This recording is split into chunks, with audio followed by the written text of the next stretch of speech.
mortalidad, es la primera causa de mortalidad en hombres, la segunda en mujeres.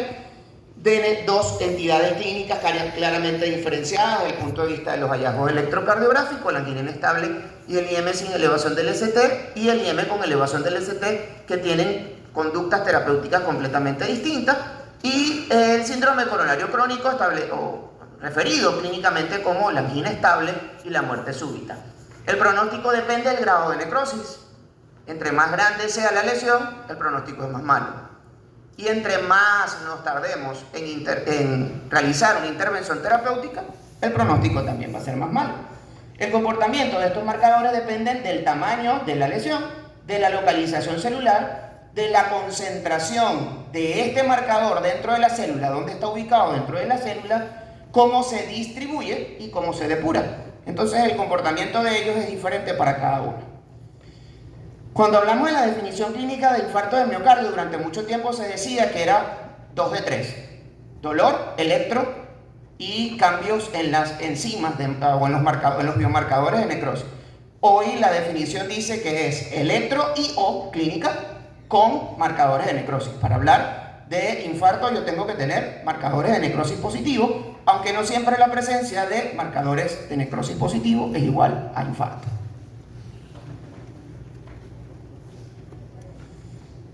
Hablemos de esto que es prácticamente historia, pero todavía por allí lo vemos, todavía por allí hay laboratorios que lo hacen, aunque ya las recomendaciones para el manejo del síndrome coronario ya ni siquiera la mencionan, que es esta molécula pequeña de alto peso molecular que se llama mioglobina, que es una proteína intracitoplasmática que tiene un rápido aumento tras una moderada alteración de la permeabilidad celular. ¿Qué sucede cuando tenemos una célula isquémica?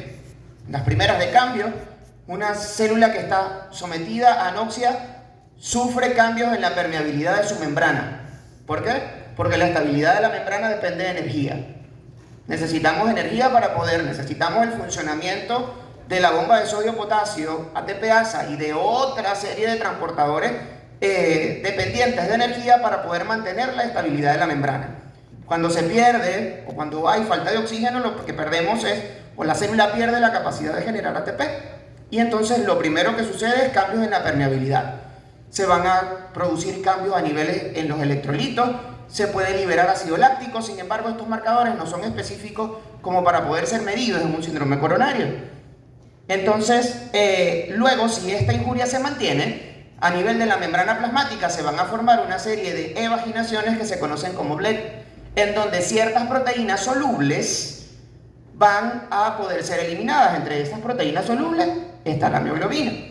Si esa lesión, si esa hipoxia se mantiene, si esa anoxia se mantiene en el tiempo, entonces ya va a haber deterioro de la integridad, no solamente de la permeabilidad, sino deterioro de la integridad de la membrana y deterioro de las proteínas estructurales intracitoplasmáticas, con degeneración de estas proteínas y liberación de estas proteínas al citoplasma y elevación de las mismas al exterior, al espacio extracitoplasmático y determinación de las mismas en suero. La mioglobina tiene varias ventajas.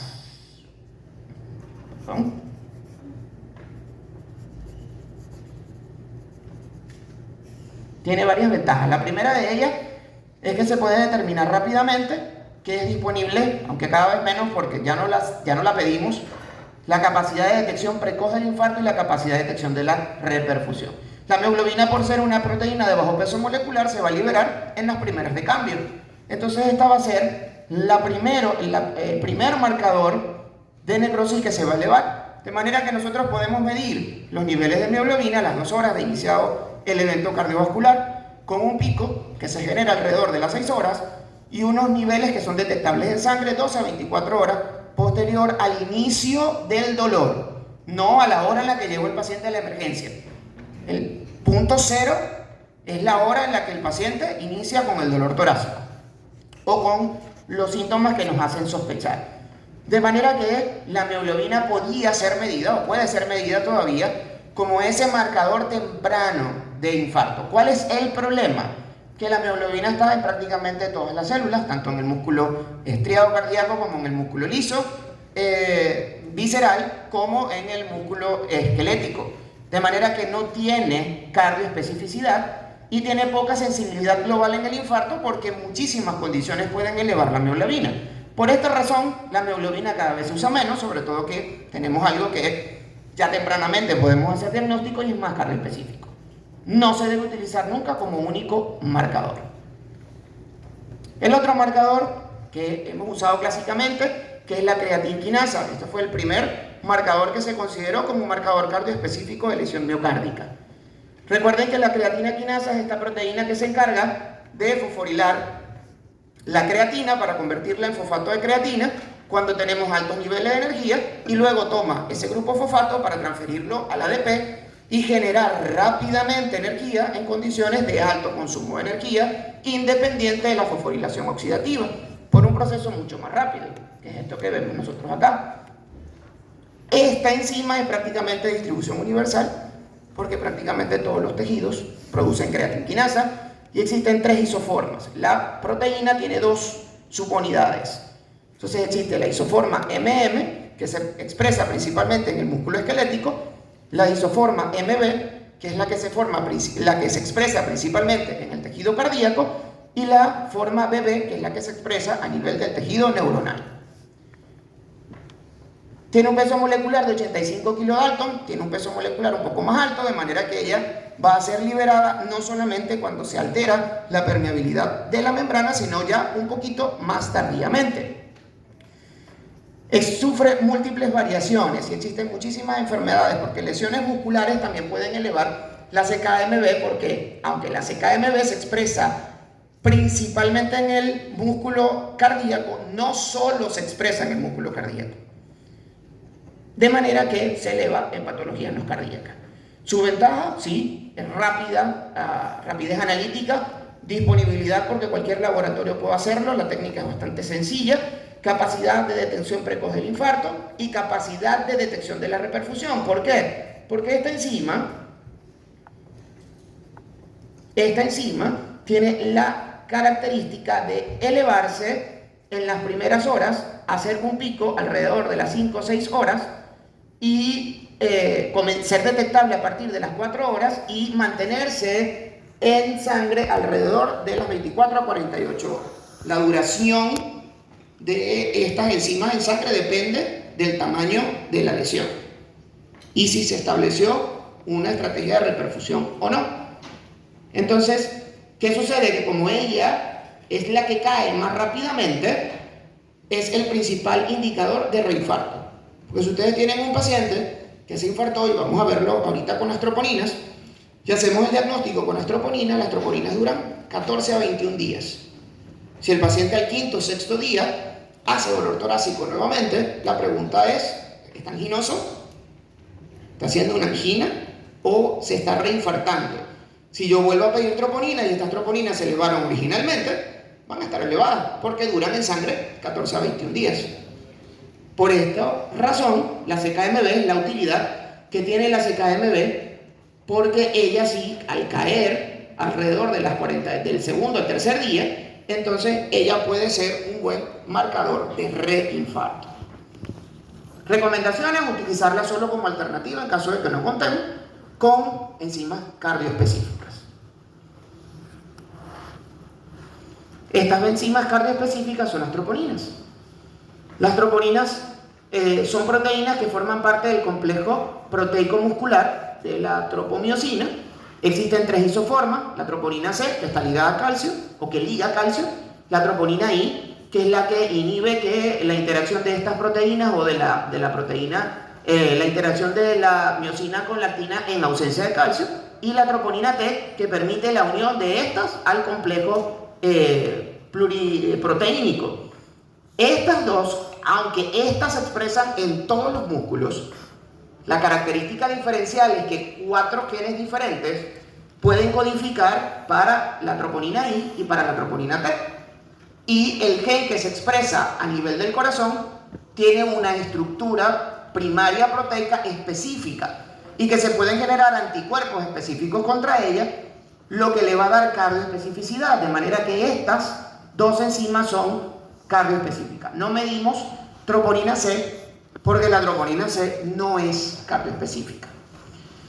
Y esa cardioespecificidad viene determinada por la diferente estructura del gen que codifica una proteína con una estructura primaria diferente.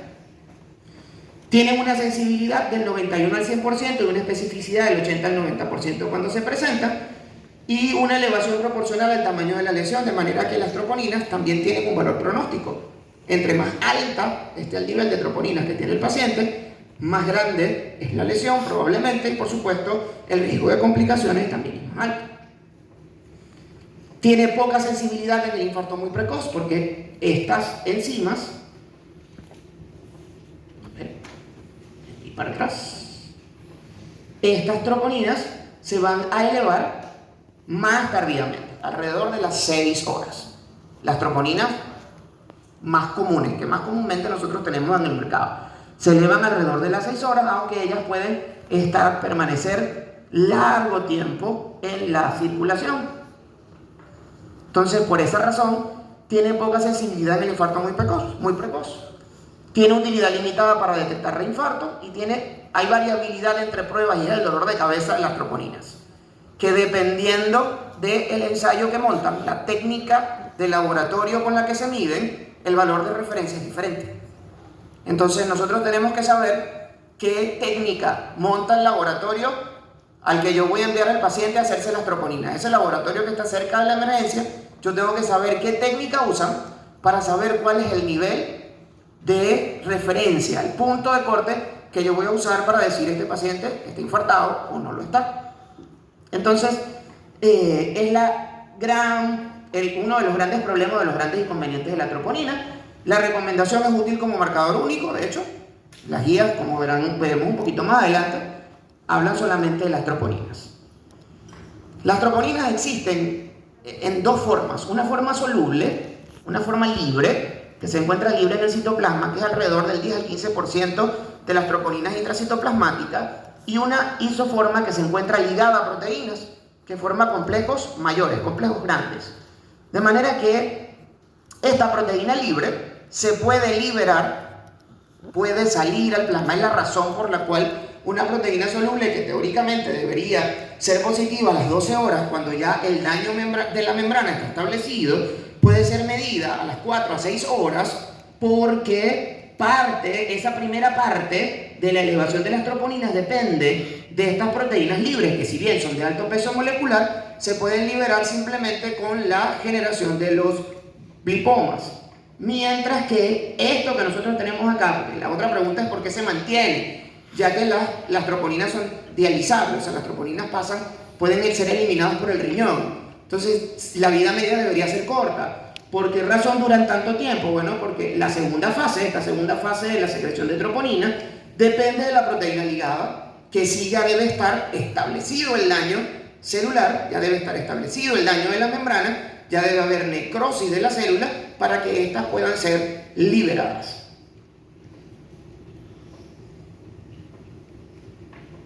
Buscando estrategias para tratar de acortar el tiempo, porque nos interesa acortar el tiempo en síndromes coronarios agudos, se desarrollaron troponinas de alta sensibilidad. La prueba mide igualito troponina, solo que tiene un umbral de detección mucho más bajo y es capaz incluso de detectar el percentil 99 en sujetos sanos. O sea que es posible de ser detectada incluso en individuos que no tienen cardiopatía isquémica.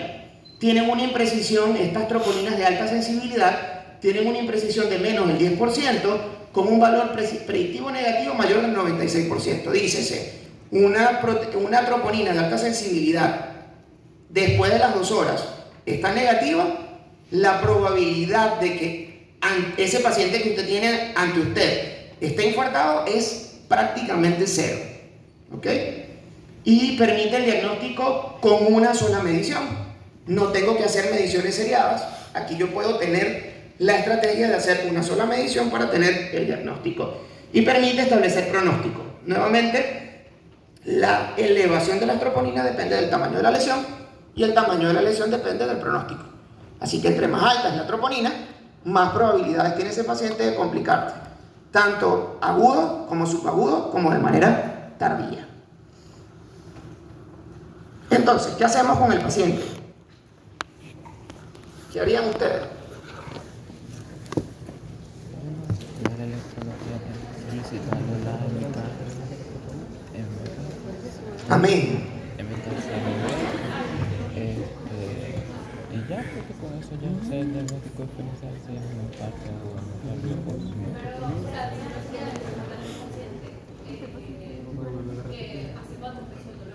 3 horas. Si la hemoglobina está positiva, si le hacéis un KMB, ¿Qué opciones tendríamos? mioglobina, pero no es específica, porque es que la troponina se va a elevar a partir de las 6 horas. Entonces vos ahí tenés... Bueno, nos lo dejan claro. Nos lo dejan bastante claro. La recomendación del manejo del infarto, las últimas recomendaciones hablan que si yo tengo una sospecha de un síndrome coronario agudo, regla, señores, tiene dolor torácico, el paciente tiene alto riesgo cardiovascular, o el dolor es altamente sugestivo, o mejor todavía, a todo paciente que tenga dolor torácico, le hacen un electrocardiograma a los 10 minutos si lo dispone. Si lo dispone. ¿Ok? Debemos obtener ese electrocardiograma. Si este paciente en el electrocardiograma tenemos una elevación del ST, no hay nada que esperar. Ese paciente debe ir a revascularización coronaria. Ese paciente debe llamarse al cardiólogo, debe venir el intervencionista a hacer la intervención coronaria, o debemos darle alguna trombolisis farmacológica de tenerla disponible, y no tenemos disponible, como suele suceder en nuestros medios, suele suceder que no tenemos disponible la PCI o la intervención coronaria percutánea. Entonces, este paciente, pero no nos quedamos, o sea, si el paciente tiene en el el paciente tiene la clínica y en el electrocardiograma hay una elevación del ST, aquí no se molesten en pedir enzimas, ¿ok? No retarden, porque vamos a esperar a ver, vamos a pedir las enzimas a ver si están positivas o no. No, ese paciente hay que hacer la intervención y no debemos perder tiempo. Para la trombolisis debemos el marco correcto son 12 horas, tenemos 12 horas para hacerle 6 es lo ideal, y bueno, ya uno ve cuando tiene 24 horas. Entonces hay que tratar de hacer la intervención lo más pronto posible y llevar a ese paciente a la resolución definitiva. La resolución definitiva, señores, es revascularización, abrir el vaso, que vuelva a la circulación. Esa placa que se formó, que se rompió y que se trombosó, hay que romperlo, ese trombo hay que liberarlo para que la circulación se restituya y el tejido que se destruya o que se muera, que se necrose, sea menor, el área de lesión sea lo menor posible. Entonces aquí no hay tiempo que perder. Y en caso de que no, entonces vamos a lo siguiente. Aquí debemos tener, o deberíamos conseguir, los botones de esto están muy cerca. Deberíamos conseguir entonces hacer un electrocardiograma seriado. Se recomienda hacer un electrocardiograma a las 6 horas y a las 12 horas y lograr obtener una troponina, ya sea una troponina cardíaca normal, hacerla seriada, obtenerla en la primera de cambio cuando el paciente llega y luego entonces pedir otra nueva troponina a las 6 horas. Eso es lo ideal. La recomendación práctica es, lamentablemente, esperen las 6 horas, porque normalmente el paciente se va a hacer una, no va a tener para hacerse la segunda.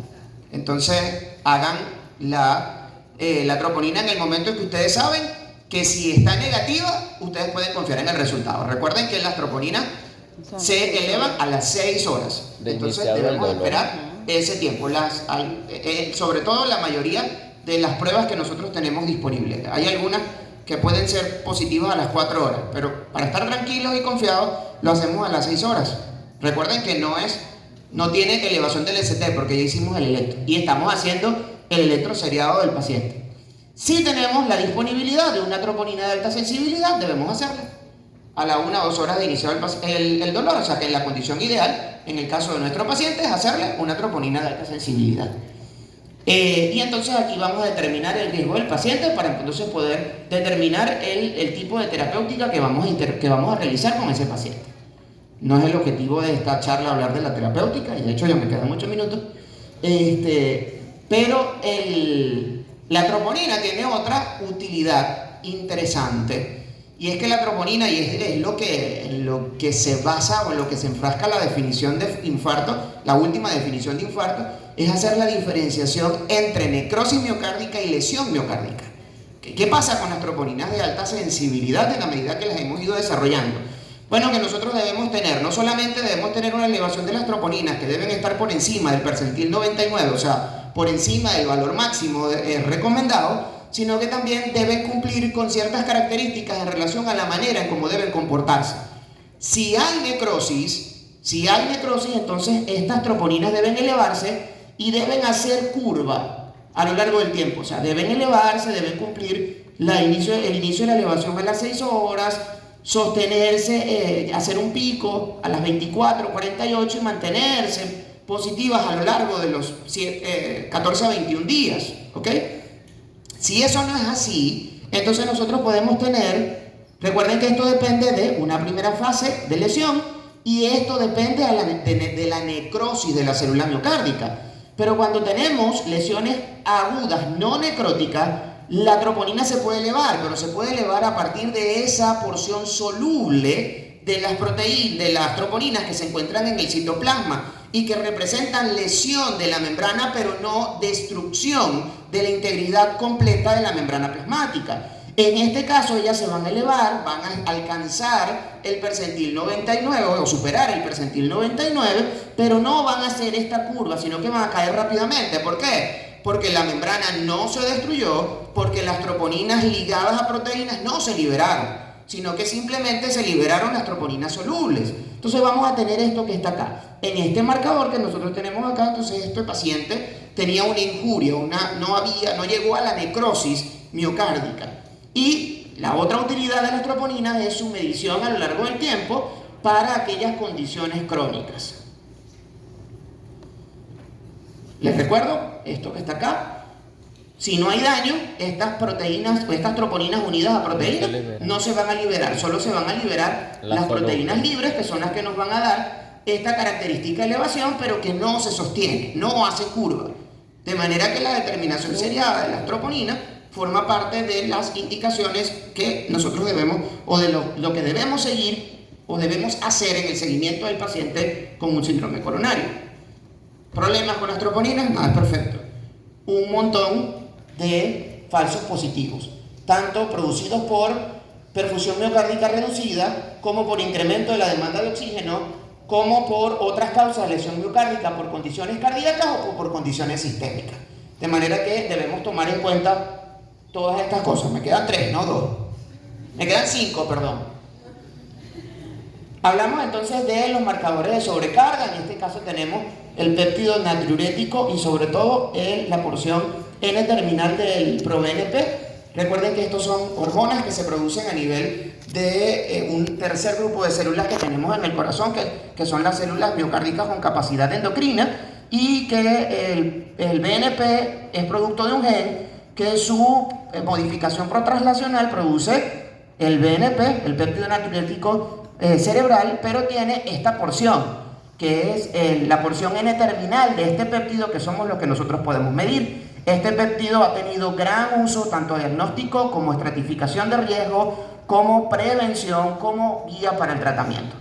Complicado un poquitico esta parte, depende de si nosotros estamos ante un paciente en falla aguda, o si estamos ante un paciente en falla aguda o en falla crónica. Van a depender los puntos de corte, y no todos los laboratorios reportan el punto de corte diferenciando si es agudo o crónico, de manera que nosotros tenemos que tener esto en el bolsillo.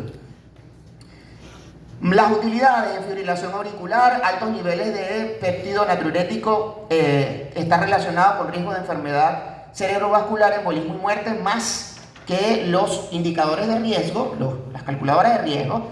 En insuficiencia cardíaca se usa tanto en prevención como en diagnóstico como en pronóstico. Aquí es el indicador, ideal de sobrecarga. Una disminución del péptido natriurético por debajo de 1000 al momento de dar de alta al paciente está asociado con un menor riesgo de reingresos. En hipertensión arterial sabemos que los pacientes en estadio 2 tienen un nivel más alto y está más elevado en pacientes con hipertensión preexistente. De manera que ese paciente que usted le toma la presión arterial y le dice: no, pero es que yo no soy hipertenso, yo no sé, debe ser que estoy asustado porque estoy en la consulta y me da miedo la consulta. Bueno, el péptido natriurético puede ser una de las herramientas que nos permite diferenciar entre la hipertensión transitoria o aguda y la hipertensión crónica.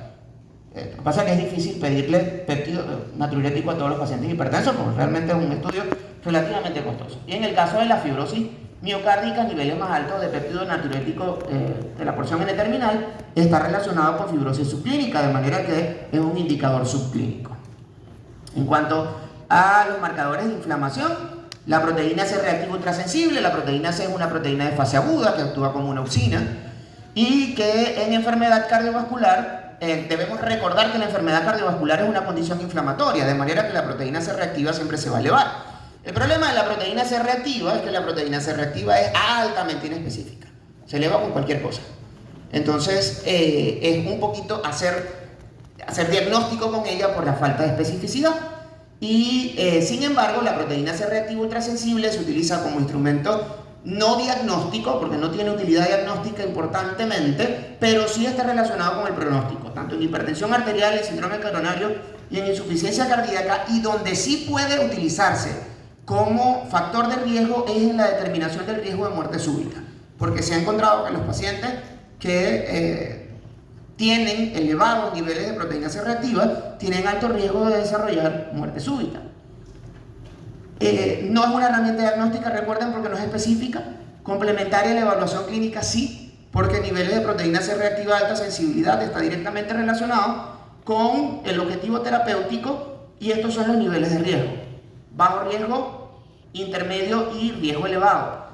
La recomendación es hacer mediciones repetidas, al menos 2 mediciones de proteína C reactiva de alta sensibilidad para poder tener una mayor confiabilidad.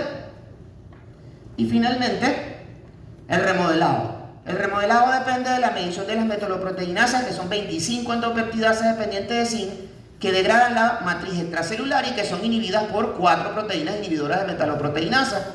El balance entre la actividad de estas dos va a permitir la formación o degeneración, o mantener el equilibrio entre la formación y degeneración de la matriz extracelular. Las dos principales son la metaloproteinasa 9 y 3 y tienen una correlación positiva con el remodelado cardíaco. Recuerden que la estabilidad de la placa depende de la capa fibrosa, y la capa fibrosa depende de que las metaloproteinasas se mantengan inhibidas. Cuando en condiciones inflamatorias los inhibidores de las metaloproteinasas se inhiben, entonces se deja libre a las metaloproteinasas que degradan las proteínas de esta capa fibrosa y promueven entonces la ruptura de la placa. Estos son un montón de marcadores que están en desarrollo, sin embargo, muchos de ellos no se usan porque sencillamente tenemos otro más útil y ya disponible. Recordarles que, nuevamente, los exámenes son complementarios. La evaluación clínica es lo más importante. Los marcadores de necrosis miocárdica dependen del tiempo de evolución, así que ustedes tienen que aprenderse esas curvitas: cuándo se eleva la CK, cuándo se eleva la troponina, cuándo pedir una, cuándo pedir la otra. Y no hablé de las y tener siempre en cuenta los falsos positivos. Informarse sobre la disponibilidad de pruebas en el medio de trabajo. Pregunten en su laboratorio y a su analista qué prueba usan y cuál es el punto de corte, sobre todo con las pruebas de necrosis, con el caso de la troponina. El péptido, la fracción N-terminal del ProBNP tiene una herramienta ideal porque tiene utilidad tanto diagnóstica como pronóstica como terapéutica en diferentes entidades cardiovasculares, de manera que su medición o su solicitud es bastante frecuente, y algunos marcadores siguen siendo experimentales, pero no llegan al ideal, sobre todo porque tenemos otro marcador que está más disponible, que es más barato y que ya está, ¿para qué cambiarlo? Bueno, por su atención, muchas gracias.